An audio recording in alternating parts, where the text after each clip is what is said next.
Assalamualaikum warahmatullahi wabarakatuh. Perkenalkan, nama saya Komang Karisma Utari dengan NIM L1A119152 dari kelas D, jurusan Peternakan Fakultas Peternakan Universitas Halu Oleo. Pada kesempatan kali ini saya akan menjelaskan atau mempresentasikan tugas dari mata kuliah ilmu reproduksi ternak yang berjudul Genetika Reproduksi Stabilitas Genom Sapi in vivo embrio terhadap pembelahan yang dikandung lebih tinggi dibandingkan dengan embrio yang diproduksi secara in vitro. Langsung saja kita mulai pada pendahuluan. Kemandulan adalah masalah kesehatan yang meningkat yang menyebabkan penurunan tingkat kesuburan di negara maju. Aneuploide kromosom embrionik merupakan faktor utama yang berkontribusi terhadap embrio implantasi seperti keguguran yang spontan dan dapat menjelaskan tingkat keberhasilan prosedur IVF yang relatif rendah. Untuk membandingkan CIN in vitro versus in vivo secara langsung, kami menggunakan embrio sapi tahap pembelahan yang mewakili model yang sesuai untuk meniru embriogenesis manusia. Dalam hal ini, sama halnya dengan manusia, hanya 40-50% sapi perah yang menghasilkan keturunan setelah melakukan inseminasi tunggal. Karena batasan etika terkait hukum dengan penelitian embrio manusia, embrio tahap pembelahan pada manusia yang dikandung secara alami tidak dapat diakses. Jadi, sebagai alternatif, model hewan telah banyak digunakan untuk penelitian. Secara paralel, kami menguji embrio yang diproduksi secara in vitro, yang diambil dari oosit matang dan subur in vitro, yang diambil dari hewan yang sama menggunakan stimulasi ovarium dan pengambilan ovum, dan in vitro embrio yang dihasilkan berasal dari in vitro dewasa dan oosit yang dibuahi dari hewan tanpa stimulasi ovarium. Baiklah, kita lanjut pada pembahasan. Kami menerapkan metode analis genom tingkat lanjut untuk meneliti karakteristik penyimpangan kromosom pada embrio yang diturunkan secara in vivo dan untuk menyelidiki pengaruh potensial pengobatan IRT pada tingkat dan sifat CIN selama perkembangan embrio. Kami juga menunjukkan bahwa kestabilan genomik embrio in vivo secara signifikan lebih tinggi dibandingkan dengan embrio OPY IVF dan IVM IVF. Karena hanya 30% dari konsepsi manusia yang menghasilkan kelahiran, dan karena kelainan kromosom dapat dideteksi pada setidaknya setengah dari semua keguguran itu spontan. Nah, hal itu berspekulasi bahwa peristiwa pasca zigotik yang mengarah ke CIN pada embrio IVF juga akan terjadi pada frekuensi yang sama pada embrio yang dikandung secara alami. Namun berbeda dengan hipotesis awal, CIN ditemukan secara signifikan lebih sering diproduksi secara in vitro daripada embrio sapi yang diturunkan secara in vivo. Karena CIN diamati pada kurang dari 20% embrio in vivo dibandingkan dengan 70% embrio in vitro. Embrio yang dikandung secara in vivo kemungkinan besar akan lebih variabel secara keseluruhan. Nah, pengamatan ini memiliki dua implikasi utama. Yang pertama, mengarahkan individu ke program IRT harus dilakukan dengan hati-hati karena dapat membahayakan kualitas embrio. Dan yang kedua, perbaikan pada embrio in vitro kemungkinan masih bisa untuk meningkatkan keberhasilan IRT. Sebuah pembelajaran dari sapi menyelidiki efek terpisah dari prosedur in vitro seperti pematangan, pemupukan, dan kultur pada potensi perkembangan embrio, dan jelas bahwa hasil yang terus menguntungkan dalam hal ini adalah kualitas embrio.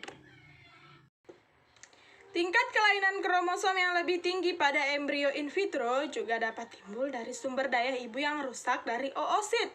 Namun, penelitian lebih lanjut harus menargetkan dampak yang tepat dari kualitas intrinsik oosit pada kejadian penyimpangan kromosom pada tahap pembelahan embrio.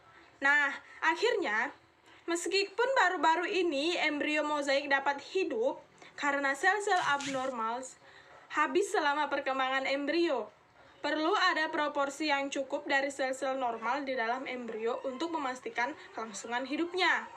Nah, selain itu, kami mengamati bahwa embrio dispermik memisahkan gen ekstrapatemal, mereka menjadi garis keturunan sel androgenetik terpisah. Dalam penelitian kami, meskipun embrio in vivo dan OPU IVF diperlukan setelah stimulasi hormonal hewan, kami mengamati lebih banyak embrio dan blastomer diploid kromosom atau pada embrio yang diturunkan secara in vivo dibandingkan pada embrio OPU IVF.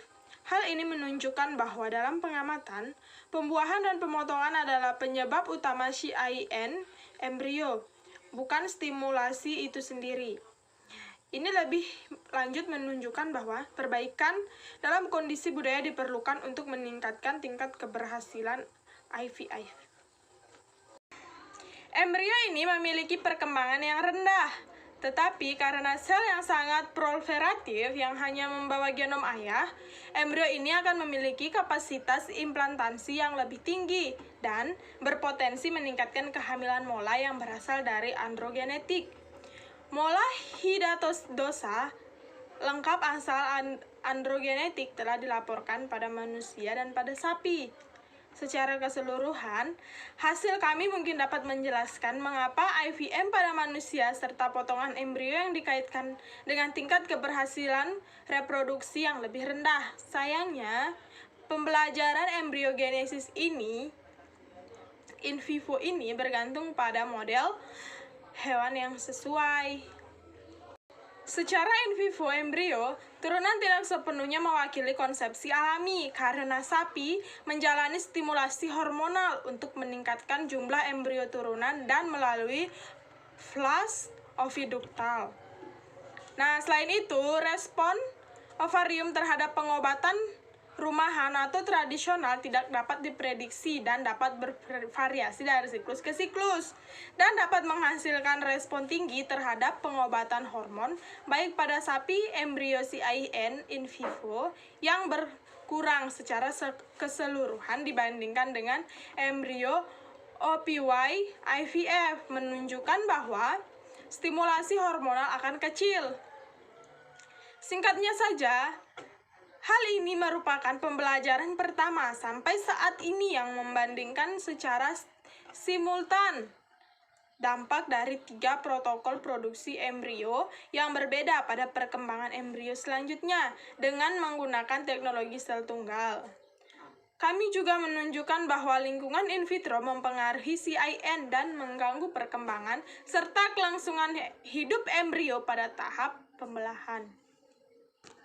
Diperlukan kehati-hatian untuk mengekstrapolasi hasil IVF manusia karena oosit dalam kelompok pembelajaran OPY IVF dan IVM IVF telah matang secara in vitro sebelum terjadi pembuahan. Prosedur ini jarang digunakan dalam IRT manusia, namun dengan tidak adanya data manusia, sangat penting untuk mengusulkan IRT hanya pada pasangan yang memiliki indikasi medis untuk pengobatan IVF. Sementara penggunaan IVF untuk alasan sosial harus didiskusikan secara kritis dengan pertimbangan kemungkinan komplikasi yang terkait dengan pengobatan. Nah, itulah tadi presentasi saya mengenai tugas ilmu reproduksi ternak.